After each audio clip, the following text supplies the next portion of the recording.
Vou falar de novo, boa noite. Dia 10 de dezembro de 2020, nós estamos então meditando aqui sobre o sacramento da penitência. Mas o que eu ia dizer é o seguinte, vocês vão perceber que eu não estou falando diretamente do sacramento da penitência, porque vocês têm muito material para isso. Vocês podem ir no Catecismo da Igreja Católica, lá vai falar sobre o sacramento, tem livros, tem até na internet mesmo, YouTube, vários canais. Eu estou dando um passo anterior ao ato da confissão, que foi como a gente viu, né, na nossa reunião passada. O que acontece? Antes do ato da confissão, vem uma parte que é fundamental, quer dizer, que é o quê? O autoconhecimento, a reflexão sobre os seus pecados, reconhecer os seus pecados, reconhecer onde você está errando, fazer um exame de consciência bem feito. E para isso é preciso você aprender o que é o pecado, o que é pecado. Como é que eu devo me questionar quando eu fizer o meu exame de consciência? O que eu devo pensar? Como é que eu faço para olhar para dentro de mim, para que eu faça uma confissão verdadeira, uma confissão realmente bem feita, cheia de verdade, da minha verdade, né? Para expor para o sacerdote, no ato da confissão, tudo que eu já refleti, que eu meditei. Então nós estamos vendo todas essas questões antes que você precisa ter preparadas, prontas para o ato da confissão. A gente já refletiu várias coisas, né, na nossa live passada, e hoje nós vamos refletir sobre as tentações. Nós vamos falar sobre a questão das tentações. Por quê? É através das tentações que você cai em pecado, não é? E a partir daí, quando você identifica as tentações, você fica mais fácil para você prevenir, para você saber onde que você está caindo, onde você está errando. E fica mais fácil também para você identificar os seus pecados também. E, claro, lutar para vencê-los, né? Não adianta só identificar também. Bem, a gente começa então dizendo o quê? Que a respeito da questão do bem. Então deixa eu definir primeiro algumas coisas com vocês, né, para poder a gente ir falando a mesma língua. Então quando eu falar aqui sobre o bem no sentido teológico ou filosófico, ele não está falando de uma coisa boa, do oposto do mal, né? O bem, isso segundo Aristóteles define, Santo Tomás de Aquino coloca na Suma Teológica, na primeira secunda, ele vai explicar que o bem é a finalidade, é o fim do homem, é o objetivo do homem, onde ele quer chegar. O que toda alma humana, todo ser humano deseja? Ele deseja felicidade plena. O homem não pode não desejar a sua felicidade. Tudo que o homem faz é para desejar a sua felicidade. O próprio suicídio é uma fuga do sofrimento, daquele momento de desespero que o indivíduo tenta encontrar paz. Então, a paz de espírito, a felicidade, ela é inerente ao ser humano como fim, como bem. É um bem que ele busca obter, é um bem que ele busca alcançar. O que o homem interpreta então como objeto de felicidade? O que o homem interpreta como bem? O que o homem interpreta, o ser humano interpreta como fim último da sua vida? Aí é que esses valores vão ter que ser construídos dentro do ser humano, que nós vamos aprender, né, por aí. São 3 os bens do homem. São 3 as coisas que o homem deseja como finalidade última. Uma coisa se chama o bem da alma, quer dizer, aquilo que a alma deseja como fim, como objetivo, como uma coisa boa para ela. O bem do corpo, que é aquilo que o corpo identifica que é bom para ele. E os bens exteriores, que estão fora do ser humano, nesse complexo alma e corpo que é o ser humano. Então, o ser humano busca um bem para a sua alma, busca um bem para o seu corpo e busca também bens exteriores para complementar essa sua busca de completude, de seu objetivo final, né? Esse bem maior. O que a religião vai nos ensinar, o que a igreja vai nos ensinar, é que o bem maior, o sumo bem, o supremo bem, aquele bem que está acima de qualquer outro bem criado, existente, é Deus.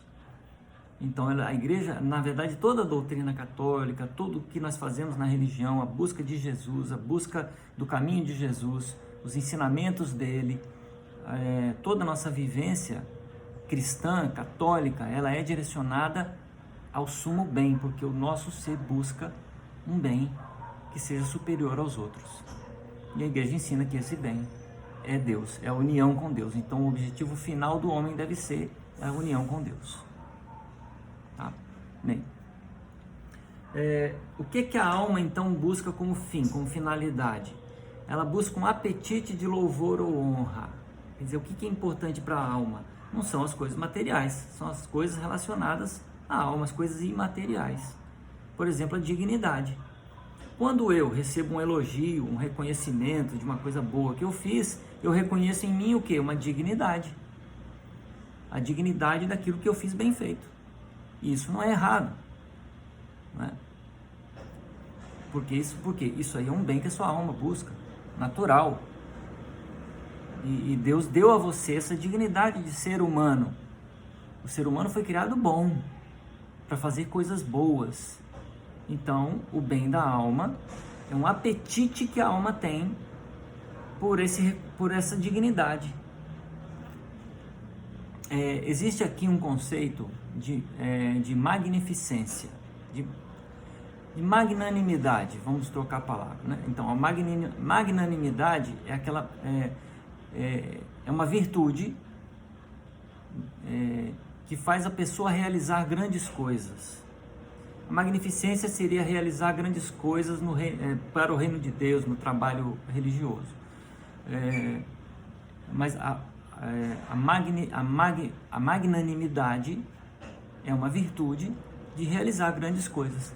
E aí, claro, você pega o universo particular de cada pessoa e você vai determinar, dentro da capacidade daquela pessoa, dentro do universo dela, dentro dos aprendizados que ela teve na vida, das oportunidades, enfim, uma série de conjunturas aí antropológicas, sociais e tal, políticas, etc. Você vai identificar o que é uma coisa magnânime para você realizar. Mas todo ser humano busca fazer uma coisa importante, uma coisa grande na sua vida, que lhe dê essa satisfação desse apetite de dignidade, de louvor, de honra, de ser honrado por ter feito uma coisa boa. Claro, nesse meio do caminho pode acontecer diversas distorções e eu buscar uma dignidade que eu não tenho, ou eu ter um apetite excessivo pelo louvor, pela honra, pelo reconhecimento, e isso pode criar em mim uma alma soberba, orgulhosa, e o orgulho é o pecado original, diretamente atrelado ao bem da alma. Mas de fato, nós temos essa capacidade da magnanimidade, que pode ser o seu trabalho na sua profissão muito bem feito, muito bem executado, porque você é capaz de, então você se empenha em realizar aquilo, e isso é um fim último da alma humana. Ou você pode também, existe magnanimidade em ser um profissional de uma área específica, ou de ser um governante, de ser um líder, de ser um político, de ser uma liderança eclesiástica, uma liderança governamental, policial, jurídica, um médico, um cirurgião, que faz cirurgias altamente complexas, salva a vida das pessoas. Não estou puxando o braço para minha sardinha, não, gente. Isso aí é porque realmente, assim, são coisas magnânimas que o ser humano pode fazer. Eu poderia citar várias outras coisas aqui, né? Mas tudo que você faz que protege ou salva a vida humana tem uma dignidade diferenciada. Por isso a responsabilidade dos governantes é ainda maior do que a de todos. Maior do que qualquer médico, qualquer motorista, qualquer piloto de avião, seja o que for. Porque a quantidade de vidas que dependem das decisões dele. Então, existe uma dignidade, tanto que existe uma oração da igreja em que nós rezamos, né, na adoração eucarística, nós rezamos por todas as pessoas constituídas em dignidade. Por quê? Nós estamos aqui orando pelas pessoas que têm essa magnanimidade e que têm a sua alma preparada para atingir esse tipo de bem. Existe também o bem do corpo. O bem do corpo é um apetite pela conservação do indivíduo ou pela conservação da espécie. Então veja, na nossa alma nós temos duas potências que são a razão e a vontade. A razão e a vontade constituem o nosso livre-arbítrio. É pela razão e pela vontade, a vontade direcionada a um bem verdadeiro, bem julgada pela sua razão, ela faz escolha livremente. E isso é o seu livre-arbítrio. E isso habita a sua alma. E existe o corpo. O corpo deseja coisas corporais, coisas corpóreas, e que são justas. Eu preciso manter o meu corpo vivo. Como é que eu mantenho o meu corpo vivo? Comendo e bebendo. Então, comer e beber satisfazem o apetite de conservação do corpo. E isso é um bem do corpo. Então, um prato de comida, um copo de água é um bem do corpo. Ou eu preciso também manter a minha espécie, a espécie humana viva. Qualquer animal precisa. O cachorro precisa, o cavalo. Todos os seres vivos precisam manter a sua espécie. Como é que se faz isso? Através da sexualidade, através do ato sexual, que vai gerar novos seres da mesma espécie. Então você está vendo aqui que quando a gente começa a desviar esses objetivos, a gente começa a criar então essas desordens nesses objetivos da alma e do corpo. Então, claro, se eu busco a comida e a bebida desordenadamente, eu vou cometer o pecado da gula. Se eu buscar a conservação da espécie, o sexo, não de forma desordenada, apenas porque isso traz prazer ao corpo, mas não porque eu coloco isso como um bem maior, então eu posso causar alguns desvios, alguns vícios, e nesse caso eu caio no vício capital da luxúria. E vem a questão dos bens exteriores. Nós precisamos de bens exteriores. O bem exterior é o quê? São as riquezas. O que se define como riqueza? É aquilo que o seu corpo precisa para completar uma deficiência da sua natureza. Mas que deficiência da minha natureza? Bom, por exemplo, você quer se locomover daqui para Cachoeira de Itapemirim. Você pode ir a pé, você tem 2 pernas, você pode ir a pé. Mas claro, se você tiver um carro, você chega menos cansado, você chega mais rápido. O carro completa uma deficiência da sua natureza, porque as suas pernas não têm a velocidade, a potência, a força de um carro. A sua casa, bom, você pode dormir ao relento, você pode dormir aí embaixo da ponte, não sei, mas a casa é uma riqueza que complementa uma deficiência da sua natureza. A roupa, para proteger o seu corpo do frio, para proteger seu corpo das intempéries, das agressões naturais, do sol. Então, é um bem exterior, é uma riqueza que você necessita para complementar a sua necessidade natural. E existem riquezas que não são naturais, quer dizer, não são para proteger sua natureza. Você consegue viver sem isso, que são as riquezas artificiais. Mas que o homem, com a sua arte e a sua inteligência, ele criou para facilitar a relação com os outros homens. E é o dinheiro, as moedas de troca, né? Seja o que for. Já foi desde trocar uma galinha por 2 pés de alface, lá atrás, antigamente, e agora nós estamos falando em Bitcoin, sei lá, agora mudou até de nome. Mas, enfim, são meios que o homem usa para realizar as trocas em sociedade.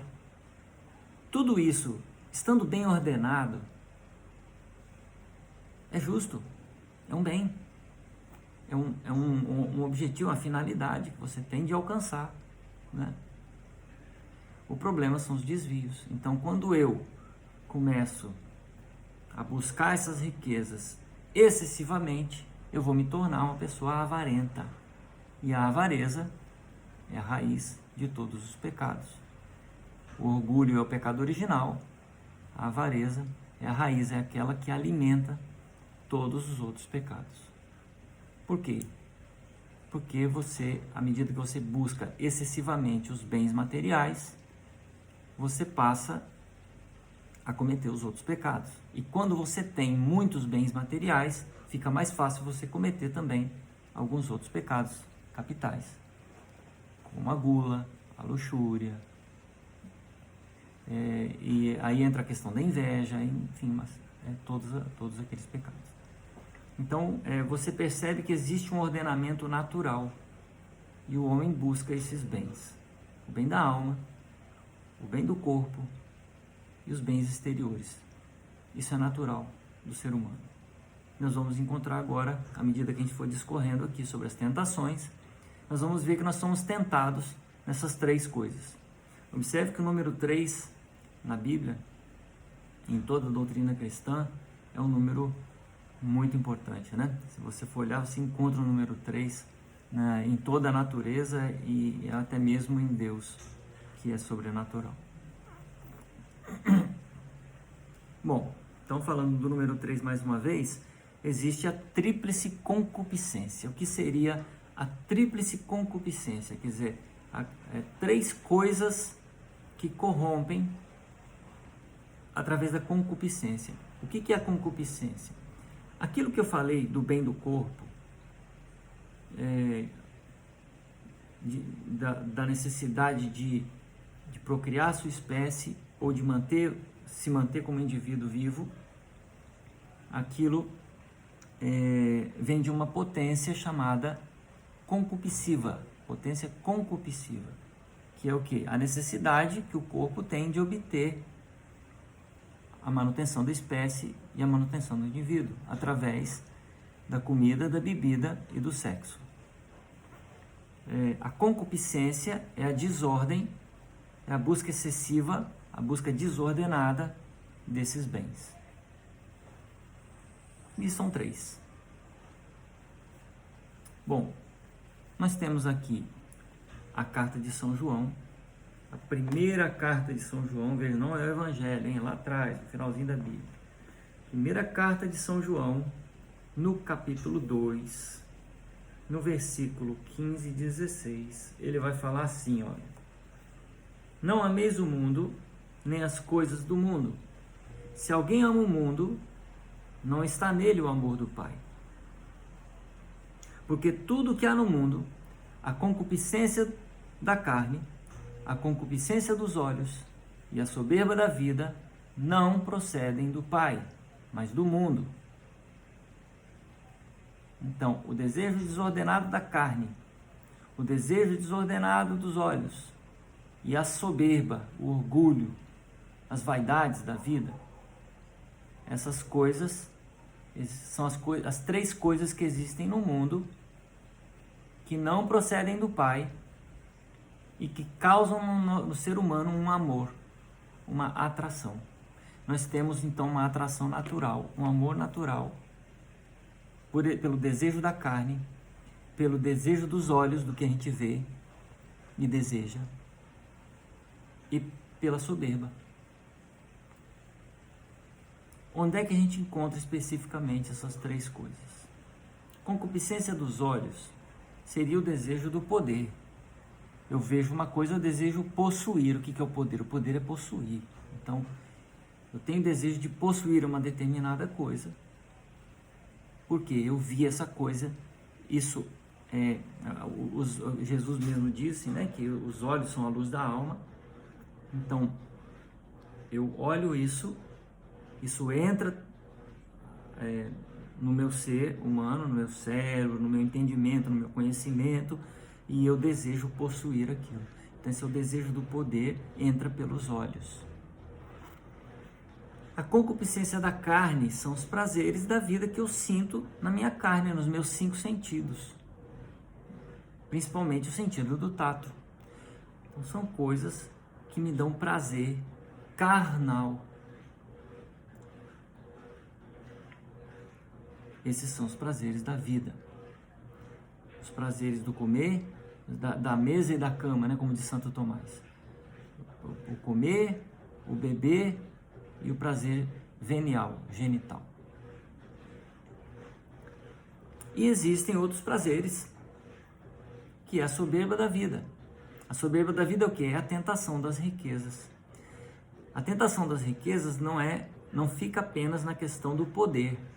A tentação das riquezas é o desejo de possuir coisas materiais, não apenas por ter poder, mas para ostentação, porque a riqueza ela te coloca acima das outras pessoas no mundo, materialmente, no mundo. E isso é uma soberba. Isso alimenta as nossas vaidades. E as nossas vaidades, obviamente, alimentam a tentação da busca das riquezas materiais, sejam as riquezas naturais ou artificiais. Seja o ter o dinheiro, tem pessoas que não conseguem viver, se ela olhar a conta bancária dela e não tiver muito dinheiro, ela surta, né? A tentação de comprar coisas, todas aquelas riquezas naturais que eu falei, né? Não basta eu ter um carro, eu tenho que ter uma coleção de carro, tem que ser carro diferente, né? A gente conhece pessoas que querem ter carro que ninguém tem na cidade, né? Então essas coisas elas vão crescendo, elas vão aumentando, elas se multiplicam dentro porque esse desejo do bem do ser humano, se ele não é saciado, ele não tem fim, porque ele precisa encontrar um bem que o sacie, mas essas coisas não saciam porque elas passam. Eu compro o carro do último ano, do tipo, né? Quando chega na metade do ano, eles lançam já o modelo do ano que vem. O meu carro já passou. As roupas, o vestuário. Às vezes não é nem para ostentar, para mostrar. Às vezes é só porque você gosta de ter. Porque você se sente bem tendo. E isso é uma tentação das riquezas.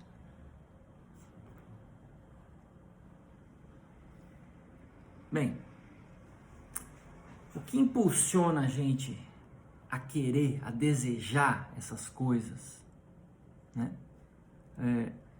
A desejar o poder, a desejar o prazer da vida, a desejar o prazer da carne, a desejar as riquezas, é uma pulsão, um impulso que existe naquela luta entre o corpo e a alma, naquela interação entre o corpo e a alma, chamada libido. O latim vai chamar de libidines, as libidines. Então existem 3 tipos de libido. A libidine amandi, a libidine possidendi e a libidine dominandi. A libidine amandi, ela busca o prazer da carne pelo concupiscível, pelo desejo daquilo que é carnal, sensitivo, dos seus sentidos, os 5 sentidos. A possidendi já é algo mais forte, que é o desejo do poder, como a gente já falou, a concupiscência dos olhos. É o desejo de possuir por aquilo que se apresenta aos seus olhos e que te agrada a sua imaginação, agrada o ideal que você começa a construir na sua cabeça, né? E você começa a construir ideais mesmo. Hitler não construiu ideais? mas ele tinha desejo de poder. No frigir dos ovos.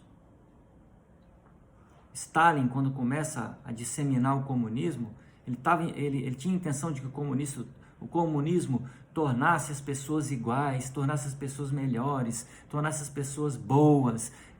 Vamos criar uma humanidade que seja boa, que seja igual, né? Com igualdade, com fraternidade, aquelas mentiras lá da Revolução Francesa. Lá.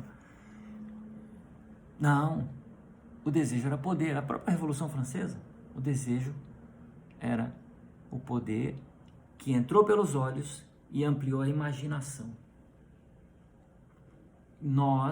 Eu estou falando de exemplos grandes, né? Hitler, Stalin, etc. Mas nós podemos pegar o nosso universo particular e enxergar coisas que saltam aos nossos olhos e que e aguçam nossa imaginação. Nossa, eu poderia ser tal coisa, eu poderia fazer tal coisa, eu poderia... se eu possuísse isso, se eu possuísse a opinião das pessoas, se eu possuísse a aprovação das pessoas. Essa imaginação que começa a ficar distorcida, porque a imaginação é uma faculdade natural da alma. É uma coisa boa, Deus nos deu isso. Mas ela passa a ser distorcida por esse desejo que se apresenta aos olhos. E a libidinez dominante que vai ainda mais longe, que é a soberba da vida, que é um apetite desordenado do bem que é difícil de conseguir. Quer dizer, você vai fazer um esforço para conseguir aquilo. Quer dizer, para eu conseguir as riquezas desse mundo, eu tenho que fazer um esforço muito grande. E é aquela pessoa que dedica a sua vida a trabalhar, a estudar, conseguir títulos, diplomas e trabalhar muito e ganhar dinheiro, e poupar, fazer negócios e tal, e tudo com o objetivo, a visão da pessoa, o fim da pessoa, o bem da pessoa é conseguir as riquezas que ela tanto deseja, que ela almeja, que ela aprendeu talvez até na família dela, que ela precisa ter aquilo para ela ser uma pessoa de sucesso, né? O mundo ensina isso, né? Você quer ter sucesso, o sinônimo de sucesso na vida é o sinônimo de quantidade de riqueza que você conquista. Então, a gente, às vezes a gente pode até aqui estar negando isso, mas você olha uma pessoa, vê que a pessoa mora num apartamento de luxo, tem um carro de luxo, olha como é que ele viaja para o exterior 2 vezes por ano, etc. Bom, esse cara teve sucesso na vida, né? Talvez não. Bem, talvez sim, talvez não. Tudo depende do quê? Qual é o fim? Qual é o bem supremo maior que essa pessoa está buscando com o objetivo dela como ser humano? Porque todo ser humano, como eu falei, busca um fim. É ordenado naturalmente a buscar um determinado fim, um determinado objetivo, um sentido de vida. Bem, acontece então, diante dessa concupiscência, desse desejo da carne, dessa libido, acontecem tentações. É porque a libido, esse desejo de conseguir as coisas, isso é uma coisa ordenada e normal, natural do ser humano, ter a libido, ter a vontade, para você impor força de vontade, ter desejo, né? Você precisa desejar as coisas para você conquistar. Não é que também você não vai conquistar nada. Você vai conquistar. Nem que você não vai desejar. Se você não desejar, se o homem, vamos dizer assim, o ser humano, o homem e a mulher, não desejarem fazer sexo, acaba a espécie. Se ele não desejar comer, a comida tem que dar prazer, porque se ela não der prazer, você não come. Se a comida fosse amarga, como é que você ia todo dia ter que fazer 3, 4 refeições por dia? Então tem que dar prazer, a comida tem que dar prazer, a bebida tem que dar prazer. Imagina se você bebesse um copo de fel para poder se manter vivo. Isso aí seria uma maldade de Deus fazer isso com a gente, não é? Tirar da gente o paladar, você só pode comer e beber coisa ruim, porque senão você vai pecar pela gula. Não, ele nos dá paladar como uma coisa boa, natural, sua, para você desfrutar das coisas boas que Deus criou na matéria, né? Para o ser humano desfrutar. Ele criou o ser humano para desfrutar a criação. O sexo. Se sexo, em vez de prazer, causasse dor, quem é que ia fazer? Ninguém. Então isso é natural. Agora, nesse caminho da libido, né, de buscar esse prazer das coisas naturais, entram as tentações querendo causar a desordem, o desvio do caminho. Aí que está o erro. Então o erro não está em você fazer essas coisas, o erro está na desordem. Olha o que aconteceu com Adão e Eva, né? Lá no Gênesis, no capítulo 3, versículo 4 e 5. Quando Eva diz para a serpente, né? Não, Deus falou que se eu comer o fruto daquela árvore, nós vamos morrer.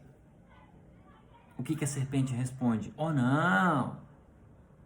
Tornou a serpente, vós não morrereis. Mas Deus bem sabe que no dia em que dele comerdes, os vossos olhos se abrirão e sereis como deuses, conhecedores do bem e do mal. Está aqui a serpente oferecendo para Eva as três coisas.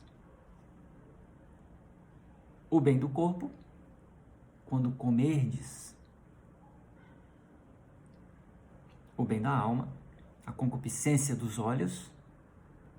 Os vossos olhos se abrirão. E a soberba da vida, sereis como deuses. Estão aqui, exemplificado no Gênesis, a tríplice concupiscência. Então essas são as três coisas que nos levam a pecar. Essas são as três tentações que entram em nós e nos levam a pecar. O desejo do prazer da carne, comer ou beber o sexo. O desejo de poder pelo que entra pelos olhos e cria uma imaginação. E a soberba da vida. O desejo de estar acima dos outros. O desejo de possuir riquezas. Ser como Deus. Deus não é rico? Não possui todas as coisas? E a serpente diz, vocês vão ser como Deus.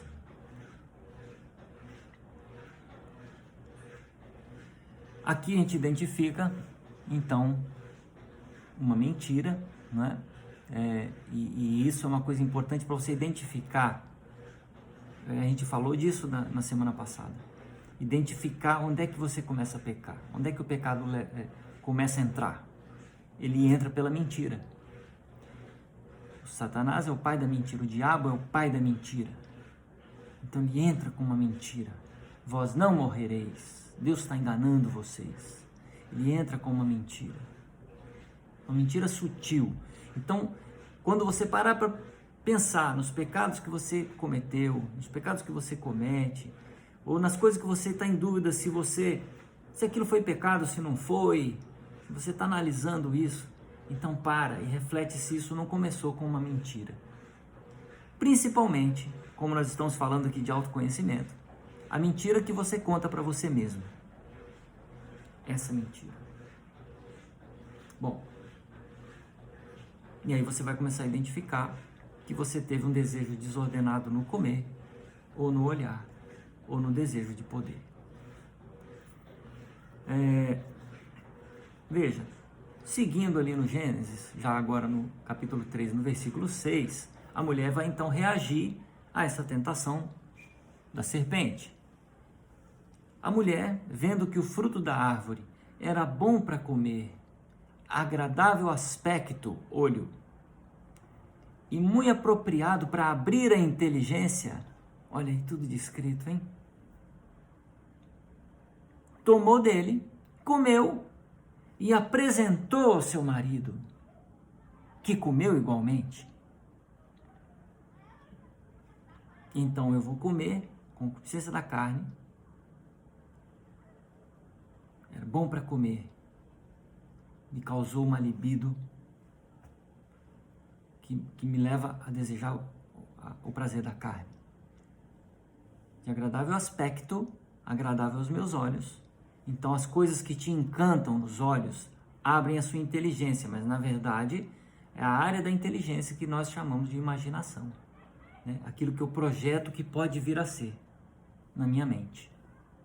Então veja que às vezes existem tentações na sua vida que não são tentações físicas, mas são coisas que você vê, que você olha e que gera em você uma imaginação que vai fazer você buscar possuir aquilo, o desejo do poder.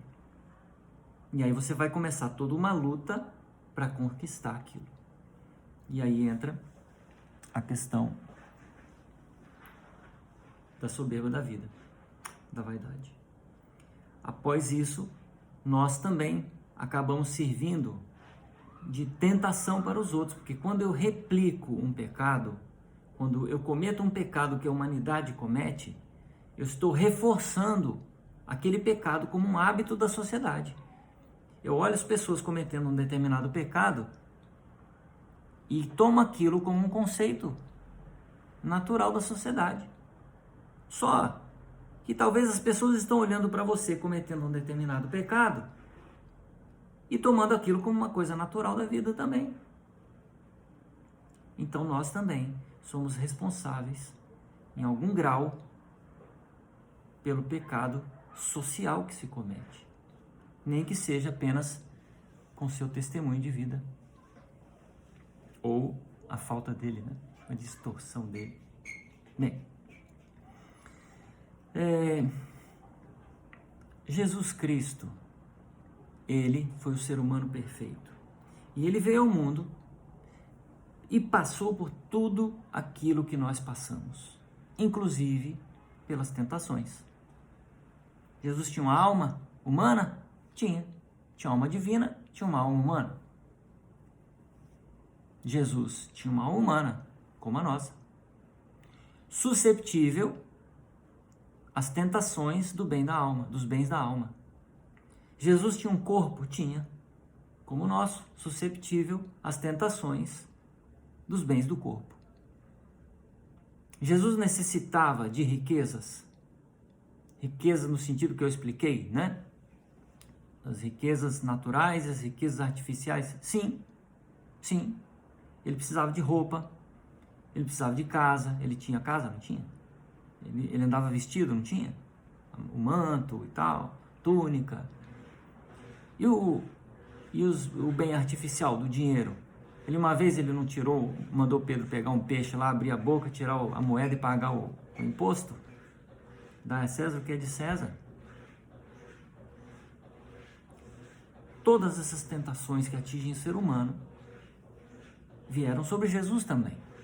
E ele veio nos ensinar como lidar com essas tentações. Então veja, é claro que eu já estou falando como lidar com as tentações, e nós estamos aqui fazendo, tentando nos ajudar aqui a fazer um exame de consciência bem feito para uma boa confissão. O objetivo, não vamos perder o objetivo final é esse. Mas Jesus foi tentado no deserto. Isso vai estar no Evangelho de Mateus, no capítulo 4, quem quiser pegar para acompanhar, senão vai ouvindo, eu vou lendo aqui. Evangelho de Mateus, no capítulo 4, já no versículo 1.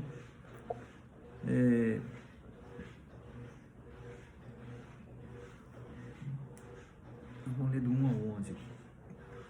Em seguida, Jesus foi conduzido pelo Espírito ao deserto para ser tentado pelo demônio.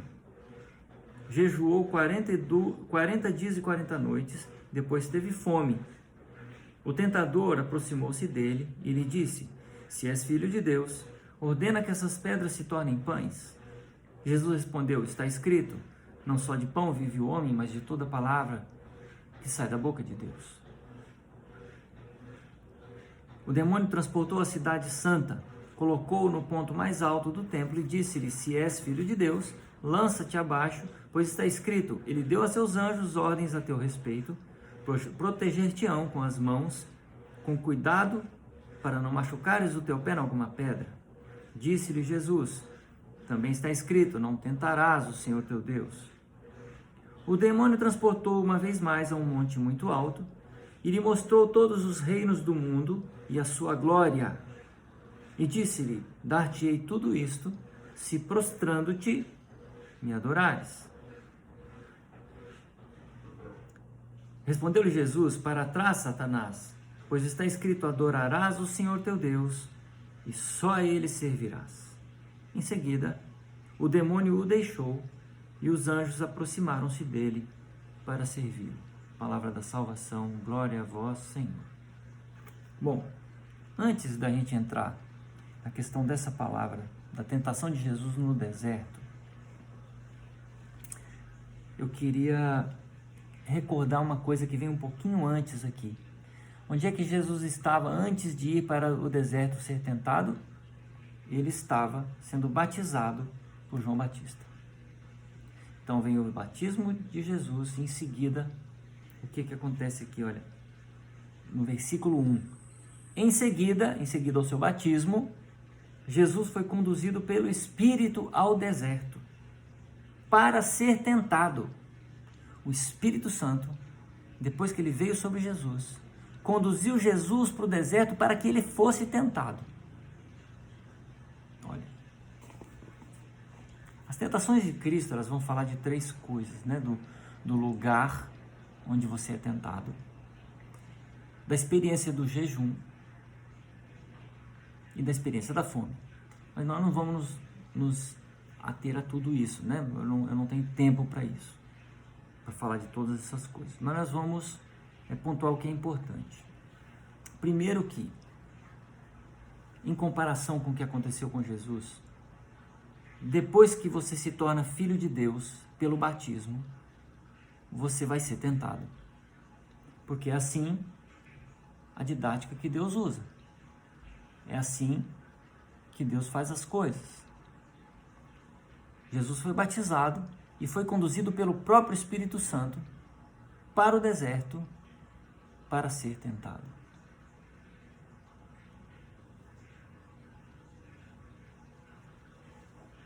Então, todo batizado vai ser tentado. No Eclesiástico, no capítulo 2, versículo 1, está escrito: meu filho, se entrares para o serviço de Deus, permanece firme na justiça e no temor, e prepara a tua alma para a provação. É isso. Muitas vezes, então, nós questionamos isso, né? Por que nós somos tentados? Nós recebemos uma graça espiritual, o Espírito Santo nos enche, e nós pensamos assim, né? Igual a pessoa quando se converte, né? Ela vai para a igreja e, nossa, agora eu encontrei o caminho, que maravilha. E parece que nunca vai acontecer nada de ruim com ela, nunca mais. Por que nós somos tentados depois de receber uma graça espiritual? Nós temos algumas respostas para isso. Primeiro, é para testar a sua retidão, se você está reto mesmo no caminho. Por isso que o Eclesiástico vai falar: se conserve a justiça e o temor de Deus. Lá no Eclesiástico, no capítulo 34, vai dizer que a experiência, ela desenvolve a prudência. Então, quando você é experimentado, você se torna mais prudente. Quando você cai, toma uma queda, igual a criança, né? A criança que está aprendendo a andar, ela começa a correr, ela tropeça num lugar e cai, a próxima vez que ela passar ali, ela já vai tomar cuidado. Porque ela sabe que ela pode tropeçar e cair. Com a gente é a mesma coisa. Então, a experiência dura, a experiência de dor, a experiência de sofrimento, a experiência de tentação, de provação, ela desenvolve em nós a prudência. E a prudência, ela é uma virtude fundamental. É a virtude da razão, que alimenta a sua razão, que amadurece a sua razão.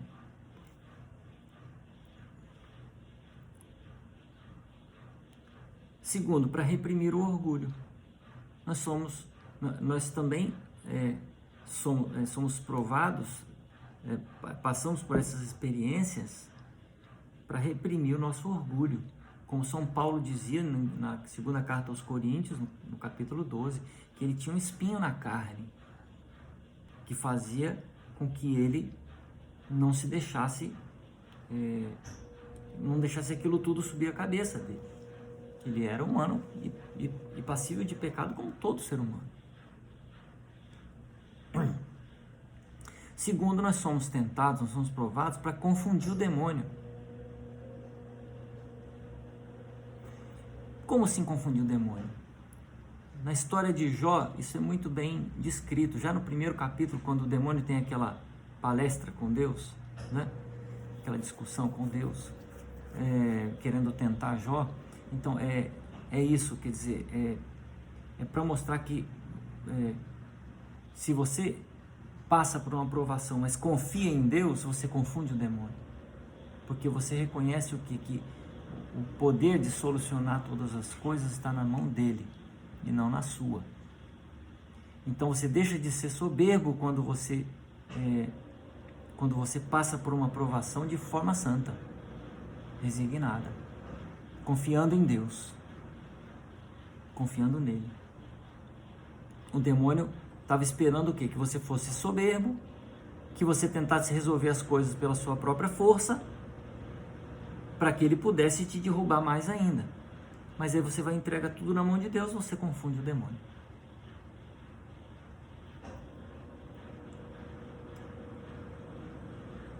Outra coisa que, motivo, né, por que nós somos tentados, é para que a gente possa se tornar mais fortes. Como diz lá no livro dos Juízes, no capítulo 3, a experiência da batalha, ela ensina a combater, ela ensina o soldado a combater. Qual que é o melhor soldado? É o mais experiente. Quanto mais experiência de batalha, melhor você combate. Então veja, isso ajuda você a entender que os seus pecados, eles não são o seu fim. Você não está... os seus pecados também te ensinam. As quedas que você teve na sua caminhada, que você tem, te ensinam a levantar, desde que você esteja bem intencionado, né? Não com intenção de dar uma de malandro para cima de Deus, né? Que isso não vai colar. Mas essa experiência da batalha espiritual, de resistir a tentações, de jejuar para vencer uma tentação na carne, para passar por provações, esse combate, ele torna você mais forte, um cristão mais forte, uma alma mais forte, um ser humano de corpo e alma e mente forte. Então, confesse seus pecados, reconheça, não é feio reconhecer, é humano. Reconheça seus pecados, confesse e volte para a batalha de novo. E outro motivo por que nós somos tentados é para que nós possamos reconhecer a nossa dignidade. Se nós somos tentados pelo demônio, é porque realmente nós somos importantes para Deus. Porque o demônio quer atingir a Deus nos atingindo. Quanto mais tentado você é, significa que mais importante no reino de Deus você vai se tornando. Mais incômodo você está causando ao inimigo. Então também é uma maneira, é uma explicação porque um batizado, uma pessoa que recebe uma graça espiritual, é tentada.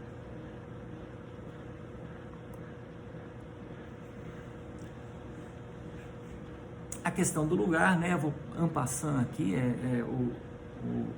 o batizado, ele é levado sempre ao deserto. Como Jesus foi levado ao deserto, ele é levado ao deserto para viver o silêncio e a quietude. Então isso significa que você, como batizado, precisa gostar do silêncio, gostar da quietude de alma, porque isso é gostar de cativar dentro de você, cultivar dentro de você a paz interior, e não a agitação, o barulho, a confusão, o excesso de fazer, o excesso de realizar, né? De possuir. E esse silêncio, essa quietude, ela vai te levar a renunciar ao mundo, no corpo e na sua mente. Ela vai fazer você amar a pobreza, no sentido verdadeiro da pobreza, né? Do coração de pobre. Porque desses é o reino de Deus. Não é assim lá nas bem-aventuranças? Mateus capítulo 5. Em Oséias, no capítulo 2, Deus vai dizer assim: por isso eu atrairei e conduzi-la-ei ao deserto e falar-lhe-ei ao coração. É no deserto que Deus fala ao nosso coração. E no deserto é um lugar de quietude e silêncio. O batizado também é conduzido ao deserto pelo Espírito, como Jesus foi, por um caminho de amor. Não é um caminho que ele escolheu livremente. Você não escolhe passar por sofrimento, você não escolhe passar por provações, você não escolhe ser tentado, mas você passa bem, como Jesus passou pelas tentações, pelas provações, pela fome, você passa por amor. Então veja, vencer os seus pecados está estritamente ligado à quantidade de amor que você tem por Deus. Passar por isso resignadamente demonstra o seu amor por Deus. Você passa por Ele, você passa por esses sofrimentos por amor a Ele. E esse amor de Deus é que nos impele a seguir em frente. Esse amor de Deus que nos sustenta a seguir em frente diante dessas provações. Veja, Jesus depois do batismo estava cheio do Espírito Santo.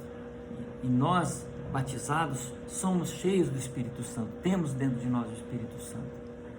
E o Espírito Santo expõe à tentação todo aquele que ele encheu. Isso é uma ordem das coisas como Deus faz. Por quê? Porque o poder de Deus está na sua misericórdia e o poder de Deus em nós está na nossa humildade. Quanto mais humildade, mais o poder de Deus se manifesta na nossa vida.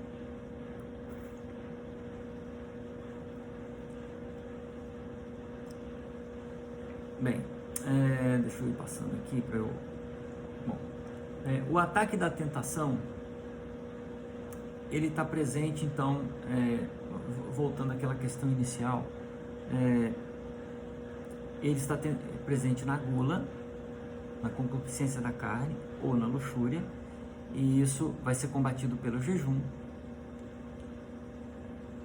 Na vanglória, que é a concupiscência dos olhos, a vanglória é a vaidade, né?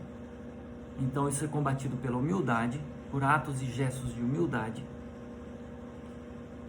E a soberba da vida, que vai ser expresso na ganância, né? A ganância é esse desejo de possuir riquezas. E isso vai ser combatido através da pobreza interior. Então essas são as coisas que nós devemos cultivar na nossa alma para combater essas tentações que nós sofremos. Então, de modo especial, quando você for se preparar para a sua confissão, é importante você fazer um jejum. É importante você buscar atos de humildade e pobreza. Evitar ostentar coisas, dar esmolas. Nesse tempo de preparação para a confissão, é importante você demonstrar em atos para ensinar o seu corpo também, não só a alma, porque senão a gente confessa muito pensando com as coisas da alma, com as coisas imateriais, né? Nós precisamos aprender a confessar e entender que o nosso corpo é um só, o nosso ser, né? Ele é um só, é o corpo e a alma. Então também o seu corpo precisa participar desse pesar do pecado, né? Esse peso que o pecado causa na alma, ele causa no corpo também. O pecado causa um peso no corpo e na alma. Então também o corpo também deve se preparar para a confissão, assim como a alma se prepara. Então se prepare como um todo para esse momento tão importante de reconciliação. Existem 3 formas pelas quais nós podemos ser tentados. Ou eu poderia dizer 3 pessoas, né? Deus também nos tenta. Deus nos tenta para nos instruir. Lembra de Abraão, lá em Gênesis, no capítulo 22? Abraão foi testado. Bom, eu quero o seu único filho. Deus, às vezes, coloca também obstáculos para que a gente possa, para testar nossa fidelidade, o nosso temor a Ele, como Ele fez com Jó, né? o homem também nos testa, né? Claro, os outros seres humanos, nós mesmos muitas vezes nos testamos. E ele nos testa para aprender sobre nós, como é que nós somos, como é que nós reagimos. Existe a tentação do homem para o homem. Porque existe sempre essa resposta entre os seres humanos, né? Essa troca. Então, como aconteceu lá na história entre Salomão e a rainha de Sabá, né? Em que ela foi lá testar a sabedoria. Será que esse homem é sábio mesmo? Dizem que ele é muito sábio, será que é mesmo? Está lá no primeiro livro dos Reis, no capítulo 10, começa essa história aí, né? Para você ver como é que um homem testa o outro. E às vezes a gente cede a essa tentação. Às vezes alguém provoca no nosso orgulho e a gente, cai. Cede, aceita. E o diabo também nos testa. 3 de novo, esse número 3, hein? O diabo também nos testa. Só que o diabo nos testa para nos enganar, para nos afastar de Deus. O diabo testa, ele nos testa mentindo.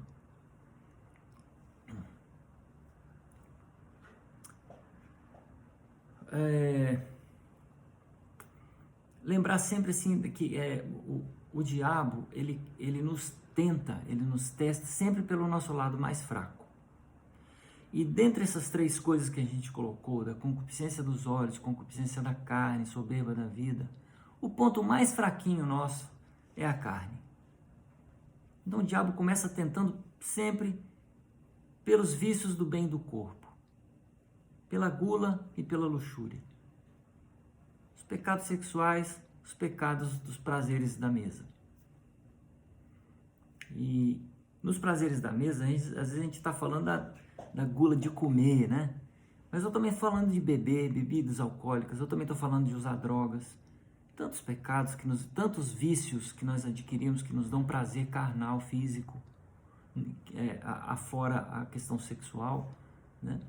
O jogo, o vício do jogo, que na verdade traz em si outros elementos aí além do prazer da carne, né? Muito essa questão da concupiscência dos olhos, né? Também. E indiretamente ele vai tentar depois também sobre uma outra tentação mais forte. Então ele começa talvez pela gula, pelo vício da bebida, pelo prazer sexual, ele entra ali, e a partir dali ele já começa a dar um salto mais alto, e vai testar a sua ganância, vai te tentar pela sua vaidade, pela sua avareza, pelo seu desejo pela sua inveja, vai provocar inveja, olha lá, fulano, ele tem aquilo, eu não tenho, tal, ele conseguiu, eu não consegui, aquela tristeza pelo bem do outro, o outro atingiu um bem e eu não, e isso provoca uma tristeza em mim, essa tristeza é a inveja.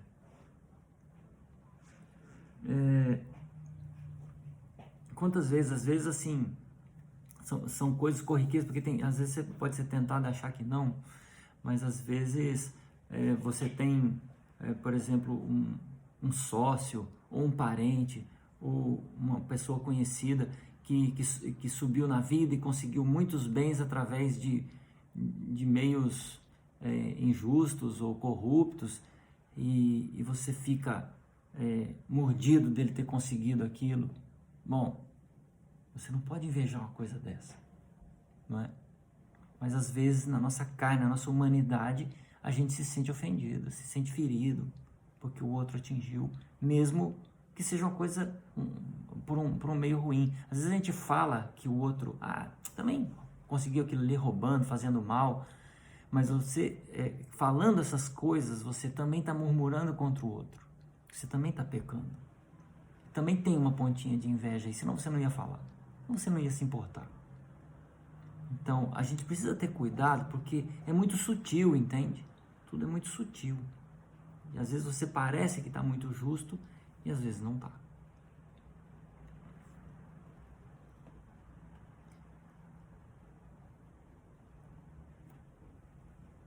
Bem, Jesus então vai nos deixar essas 3 lições, né, para a gente aprender a lidar. É claro que essa palavra das tentações do deserto merece toda uma reflexão muito mais longa, nós não vamos poder nos alongar mais do que isso já tem 1 hora que nós estamos aqui, mas nós precisamos então nos precaver dessas coisas e ali nas Escrituras, refletindo sobre essas 3 tentações que Jesus passou, da concupiscência dos olhos, da concupiscência da carne, da soberba da vida, a maneira como ele lidou com aquilo, né? A gente mostra o quê? Que nós temos todo o remédio para o nosso pecado está nas Escrituras. O conhecimento das Escrituras é muito importante. Ler a Bíblia e meditar a Bíblia é muito importante, porque ela te ensina a evitar essas tentações.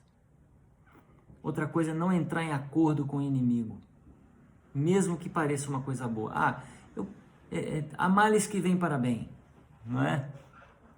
Não entre em acordo com o inimigo, não faça acordo com ele. O que é mal, não importa se todo mundo está fazendo.